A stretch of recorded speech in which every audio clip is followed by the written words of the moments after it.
It's really wonderful to see all these women who are such fans. That's great. Oh, thanks.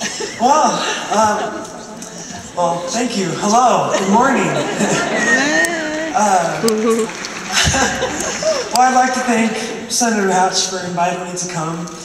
Even I'm not exactly when I first was told and asked to speak at this, I thought it was kind of funny. It's like David Archuleta speak. Like a David Archuleta speech for me, that's kind of like an oxymoron. It's like I've never been very good at speaking, but I always thought, my whole life, I guess hasn't been a whole lot of it, but it's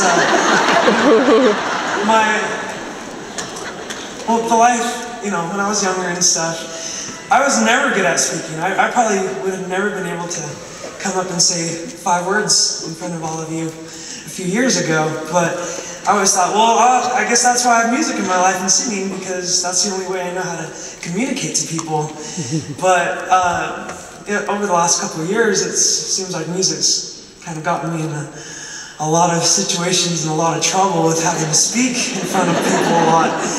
But I feel like it's a good opportunity to kind of overcome it. And I had some notes. I wasn't sure exactly what I was supposed to be saying, and so the things that I had to talk about here are a little random, but I still think that there are some important things to talk about. But one of the things I wanted to talk about was, since speaking is something that I thought I would have never done anything like this a few years ago, but seeing how, sometimes you have to face your fears, and I kind of wanted to talk about that a little, and so I had a little bit written here. So it's like, even though speaking is a fear of mine,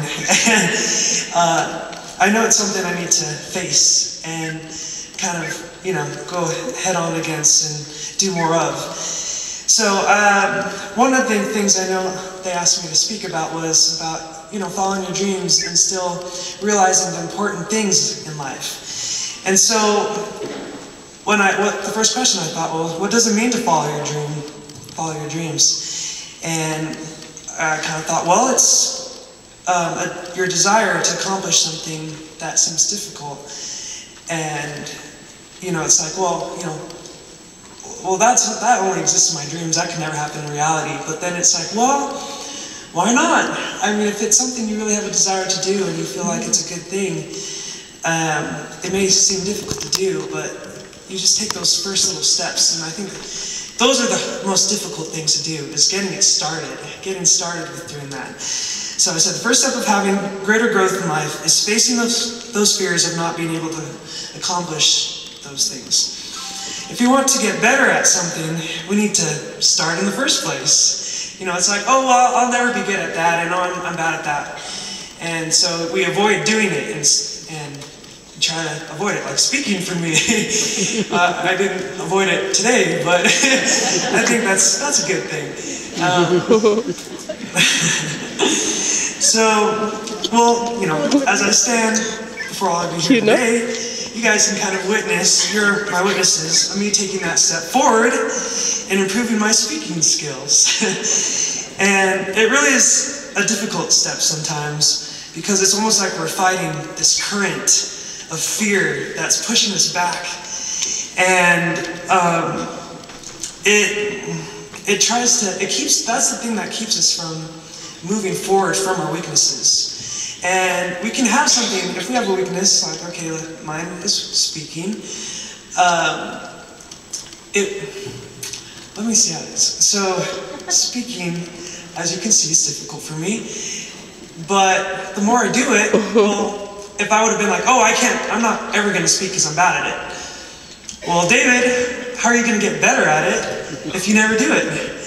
So, you start little. Sometimes I speak to small youth groups or to my friends and things like that. And then I'd realize, well, speaking can actually be a really good thing, because you can communicate through music, but there's also things in speaking that, it's like having a conversation with someone. Yeah, much nonsense as I can make sometimes when I'm speaking, the more I do it, the more I realize, wow, it's a really great thing, because I'm able to share with people my experiences and the things I've been able to do and the things I've learned most of all, I think. But yeah, as we face those fears more and get over that first little hurdle, we can make those weaknesses become our strengths. And so as we exercise that muscle of taking risks, I know seems like the scariest thing, the hardest thing to do is taking that first risk and just saying, I'm going to do it. Because it's so easy to just look down that path and say, oh, well, that path's too hard to take, I'm not going to take it. And, oh, well, so much for my dreams, thank you. It's like if you really have a desire and you feel like, no, I want to do that. Sometimes, even if it is a hard path to take, even if it has those big hills and climbs and all those scary trees, and you can get, scratches, and you can get hurt sometimes, but I think that's what helps us, that's what makes us grow, that's what makes us learn in our lives. And so when we get to that end of the path, we have all those bruises and cuts, and you can see that we had a difficult time getting to where we were. But at the same time, you can say, you know what?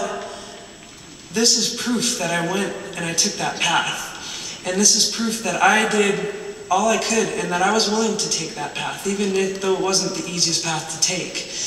And I think, in a way, people admire you for that. And people respect you and say, you know what? That wasn't the easiest thing for them to do, but they went and I can see how much struggles they had and how many trials they had taking that path, but I really admire that. And I think I'm going to take this path too. I think I'm going to take that path, even though it's not the easiest one. But sometimes, the easiest path isn't always the best one. I think if everything was easy in our lives, we wouldn't be able to enjoy life as much. Because when things are difficult, I think it's those hard things in life that make you appreciate your life so much more. The great things in life, you appreciate them because you have something to compare them to and contrast them to. It's like, wow, look where I came from and look where I am now. And that's something I always try to keep in perspective. And so I guess, I have a lot here, but I think I'm just going to skip it all. I guess I don't know how I related it to what I was talking about in the first place, because I've already gotten kind of off topic. But I was talking about like exercising and stuff, and I was comparing it to like exercising your brain. But you know what, actually, before I keep going on, there are some things, because I actually do want to talk about exercising. I know it's random, but so here's a little thing I wrote. So while I'm out on the road, I try my best to eat well-balanced meals and not eat too much junk and stay healthy. So it's important to stay healthy, and I would do little workouts like push-ups and leg lifts and all that fun stuff that you can do in a closed, confined space, because there's not a lot of room, backstage and on the stage and stuff. But yeah, besides, I guess I would run around on stage and jump when I'm on stage performing, but I don't really count that.